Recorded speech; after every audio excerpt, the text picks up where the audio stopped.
നമ്മുടെ ചുണ്ടുവിരലിൻ്റെ അഗ്രത്തോളം മാത്രം വലിപ്പമുള്ള ഒരു തലച്ചോറാണ് പ്രാവിനുള്ളത്.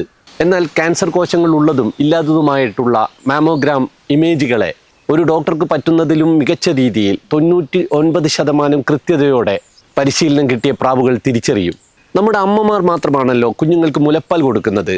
എന്നാൽ പ്രാവുകളിൽ ആണും പെണ്ണും അച്ഛനും അമ്മയും മുട്ട വിരിഞ്ഞ് പുറത്തു വരുന്ന കുഞ്ഞുങ്ങൾക്ക് തൊണ്ടയിലെ ക്രോപ്പ് സഞ്ചിയിൽ നിന്നും ഊറി വരുന്ന മുലപ്പാൽ പോലെ തന്നെയുള്ള കൊഴുപ്പും പ്രോട്ടീനും മറ്റ് പോഷകങ്ങളും അടങ്ങിയ സ്രവം നൽകിയാണ് വളർത്തുന്നത്. ആയിരക്കണക്കിന് കിലോമീറ്ററുകൾ ദൂരെ കൊണ്ടുവിട്ടാലും പരിശീലനം കിട്ടിയ ചിലയിനം പ്രാവുകൾ പഴയ സ്ഥലത്ത് അതീവ കൃത്യതയോടെ തിരിച്ചെത്തും. ഈ വഴി കണ്ടെത്തലിന് കാഴ്ച മാത്രമല്ല, ഭൂകാന്തികത, സൂര്യൻ്റെ സ്ഥാനം തുടങ്ങി മറ്റ് പല ക്ലൂകളും കഴിവുകളും പ്രാവുകൾ ഉപയോഗിക്കുന്നുണ്ട്.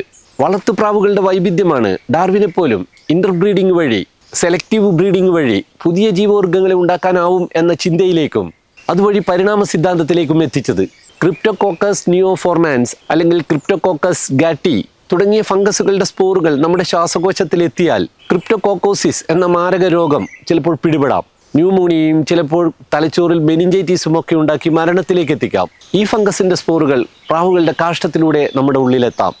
ആകാശത്ത് നിലം തൊടാതെ മണിക്കൂറുകളോളം പറക്കുന്ന മത്സരപ്രാവുകളുടെ മത്സരങ്ങൾ ലോകത്തെങ്ങും നടക്കുന്നുണ്ട്. അത്തരത്തിലൊരു മത്സരപ്രാവിന് ന്യൂകിം എന്നാണ് അതിൻ്റെ പേര്. ബെൽജിയത്തിൽ നടന്ന 2020 ഒരു ലേലത്തിൽ 17 കോടിക്കാണ് ലേലം കൊണ്ടത്. ലോകത്തിൽ ഏറ്റവും വില നൽകി വാങ്ങിയ ഒരു പക്ഷി ആ പ്രാവായിരിക്കാം. പ്രാവ് നിസ്സാരമായ ഒരു പക്ഷിയല്ല, നമുക്കൊപ്പം ആയിരക്കണക്കിന് വർഷം മുമ്പേയുള്ള പക്ഷിയാണ്. മാനവ ചരിത്രത്തിൻ്റെ ഭാഗമാണത്. അപ്പോൾ നമുക്കിന്ന് ഈ പക്ഷിയുടെ, പ്രാവിൻ്റെ പരിണാമ ചരിത്രവും കൗതുകവും ഒക്കെ ചർച്ച ചെയ്യാം.